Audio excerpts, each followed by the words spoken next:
Bonjour les amis, bonjour à tous. Je vais vous parler aujourd'hui d'un sujet qui peut vous paraître hors spiritualité, mais qui est vraiment plein dedans, et dans la psychologie en plus, pour bien comprendre exactement ce qui se passe dans la dualité sur cette planète.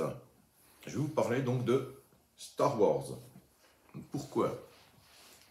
Pourquoi Star Wars? Parce que il y a vraiment des choses intéressantes à comprendre à l'intérieur. Une phrase de Maître Yoda qui va être la phrase clé de ce que je vais vous dire aujourd'hui, entre autres. Il nous dit: la peur mène à la colère mène à la haine mène à la souffrance, et la souffrance amène au côté obscur. Comment on en arrive à ceci dans ce film? Au départ, Anakin Skywalker est un enfant qui est dans l'amour, qui aime tout, les gens, il s'intéresse aux autres, il est de bonne volonté pour aider, il veut toujours aider, il est vraiment dans le cœur. Donc il n'est pas du tout corrompu par les peurs, par les colères, il n'est pas du tout là-dedans. Et je vais résumer ça brièvement pour aller directement au sujet.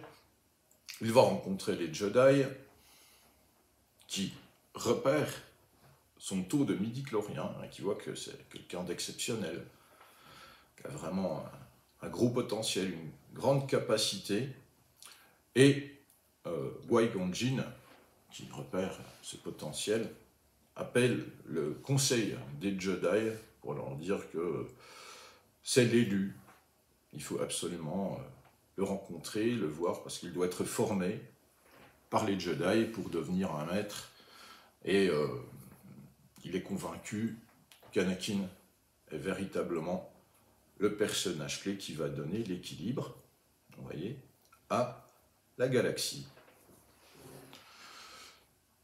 Il finit par, après bien des aventures, à partir avec Anakin, et il faut se rappeler de cette scène. Anakin est séparé de sa mère. Sa mère accepte le destin, bien entendu, il y a un déchirement qui se fait, il y a une blessure qui naît à ce moment-là, celle de rejet et d'abandon pour Anakin, c'est que il sait qu'il doit partir, il n'a pas vraiment envie, on voit qu'il a envie de rester vers sa mère quand même, il a envie des deux choses, quoi. Il ne sait pas vraiment, mais vous voyez, il faut abandonner quelque chose d'important pour aller vers quelque chose de nouveau. Dès qu'il est dans le vaisseau spatial, il est avec Padmé. Padmé Amidala, la reine des Naboo. Et il lui dit: tu es un ange? Mais l'image, déjà. Elle lui dit: non. Ah, j'ai cru que tu étais un ange, tout ça et tout. Et il lui dit: j'ai froid. Le froid, ça renvoie à la solitude, ça renvoie à quelque chose d'intéressant à voir. Il a froid, donc il se passe quelque chose. Il n'est plus dans un équilibre. Le froid, c'est la solitude. D'accord? Et il va forcément s'attacher à cette femme. Il perd l'amour d'une femme, sa mère. Enfin, il ne le perd pas, mais en tout cas, physiquement, il est séparé de sa mère. Et qu'est-ce qu'il fait tout de suite? Il va s'attacher à une figure féminine qui est Padmé. On peut dire qu'il tombe amoureux de Padmé très rapidement suite à cet événement. Et vous voyez, un petit peu, on comble un vide. À partir de maintenant, il comble un vide qui existe. À partir de ce froid, cette solitude, il comble le vide en s'attachant à une nouvelle figure féminine qui est Padmé. Elle va être très importante pour lui. Donc, ils vont déjà être séparés au départ. Anakin va passer devant le conseil des Jedi. Et Qui-Gon Jinn est très insistant auprès des Jedi à dire: il faut qu'il soit formé, vous devez le voir, que c'est l'élu. Maître Yoda est sceptique et dit: peur as-tu? Parce qu'il voit sa peur. Et Anakin est un peu dans le déni, mais en même temps, il avoue des choses. Et Maître Yoda dit, il ne pourra être formé. Trop de peur en lui, il a. La fameuse phrase, la peur mène à la colère mène à la haine mène à la souffrance, et la souffrance amène du côté obscur de la force. Vous voyez, un petit peu. À partir de là, Qui-Gon Jinn n'est pas du tout content de ça. Il dit, Anakin, tu resteras à mes côtés, tu observes. Dans l'observation, je ne peux pas te former, mais tu peux observer ce que je fais, comment j'agis. Tu apprendras en observant. Je ne peux pas te former. Finalement, Qui-Gon va mourir, et puis son padawan, qui est devenu à présent maître, Obi-Wan Kenobi, va commencer la formation d'Anakin Skywalker. Et de fil en aiguille, le temps passant, il va retrouver Padmé, qu'il n'a pas oublié. Et les Jedi, on ne sait pas pourquoi, n'ont pas le droit de se marier. Mais bon, l'amour renaît, et l'amour naît du côté de Padmé aussi, pour Anakin, et ils vont se marier en cachette. Dans le film, c'est comme ça, et ils sont très amoureux. Mais bon, il va se passer une chose, c'est qu'à un moment donné, Anakin commence à faire des cauchemars. Vous voyez, des cauchemars, et il rêve que Padmé est en train de mourir. Et il est très malheureux, il ne se sent pas bien, il n'arrête pas de faire ce cauchemar. Pendant ce temps, l'empereur Palpatine, qui semble être du bon côté, qui est un politicien, lui a repéré aussi le potentiel de Anakin Skywalker. Il semble être du bon côté aussi. Mais on s'aperçoit qu'il fait venir souvent Anakin pour lui parler, mais qu'il n'est pas du bon côté. Il est du côté obscur. Du côté des Sith. Que c'est un seigneur Sith. Et il veut utiliser le potentiel d'Anakin, d'accord, pour pouvoir l'avoir pour lui, pour du pouvoir. Et ça ne se passe pas facilement. Donc il va rentrer dans une manipulation en lui disant que, avec le côté obscur, il va avoir des dons formidables qui vont permettre à Anakin de sauver sa femme. D'accord ? Anakin est sceptique, mais il hésite entre le bon côté et le mauvais côté. D'accord ?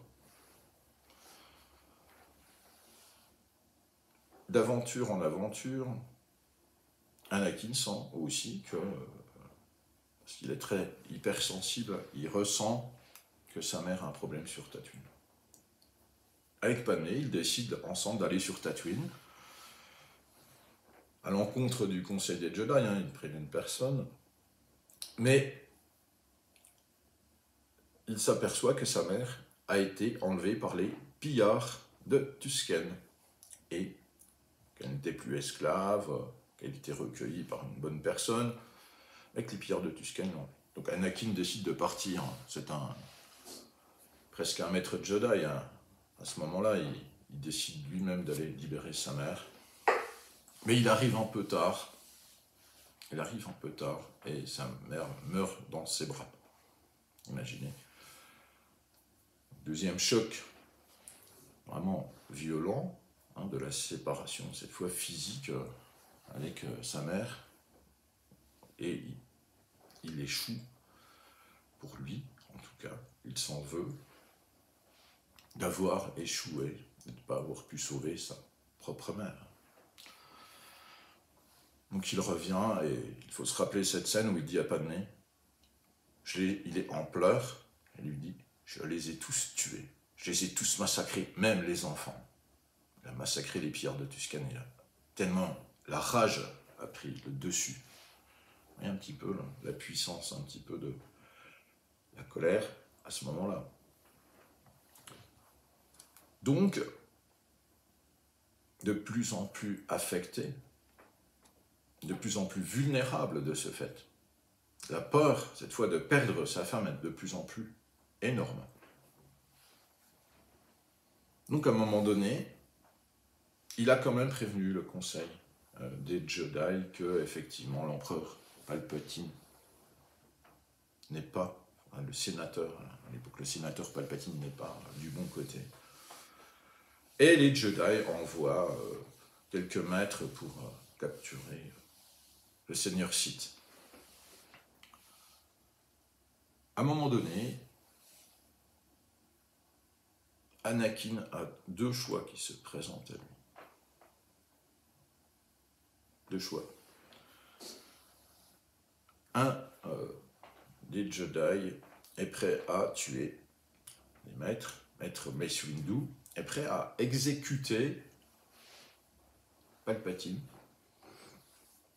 Et Anakin a le choix d'éviter cela ou de laisser faire. Et dans un sursaut, il fait quoi? Il ne laisse pas Mace Windu exécuter Palpatine. Il coupe les deux mains de Mace Windu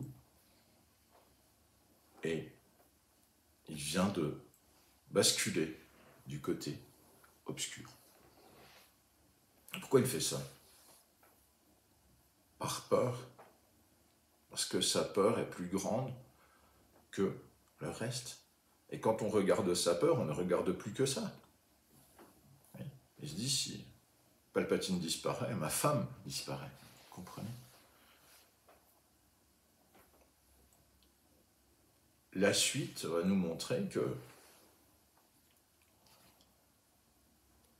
il bascule pleinement du côté de Palpatine et il va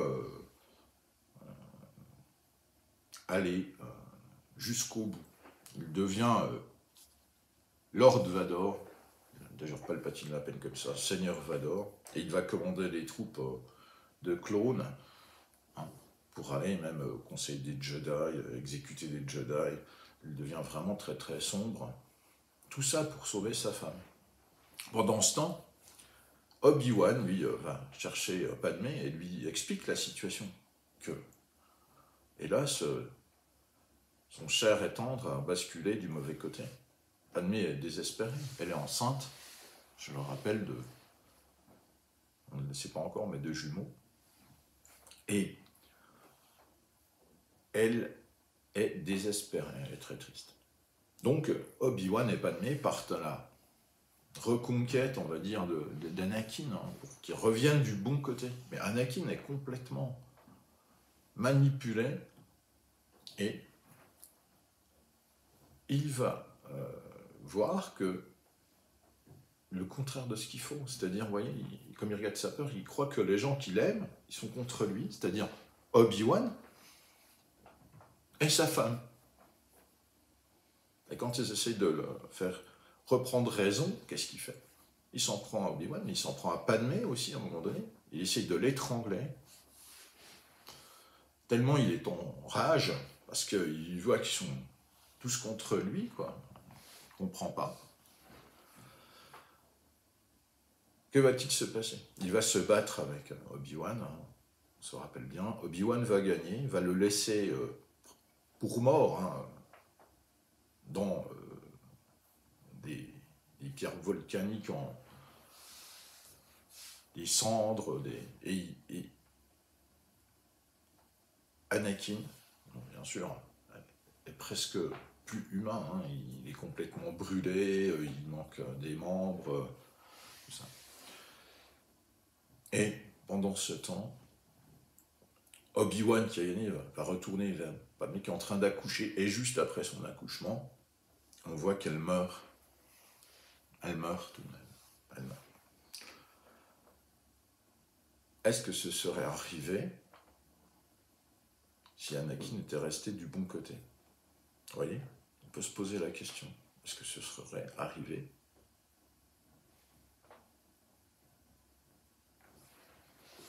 On peut penser que non, hein, véritablement. Que fait donc Palpatine? Il va récupérer ce qui reste d'Anakin Skywalker pour l'emmener et essayer de le remettre sur pied. Mais pour cela, il est tellement abîmé par le combat qu'on lui met l'armure de Vador, comme vous connaissez tous, l'armure de Dark Vador. Et la première chose, lorsqu'il est dans cette armure, qu'il va faire, c'est de dire « Où est Padmé ?» Que lui répond le pervers narcissique, manipulateur, qui est Palpatine? Il lui répond ceci: « J'ai bien peur que dans votre colère, Seigneur Vador, vous l'ayez tué. » Vous avez vu? Il le flatte et il lui remet la faute dessus.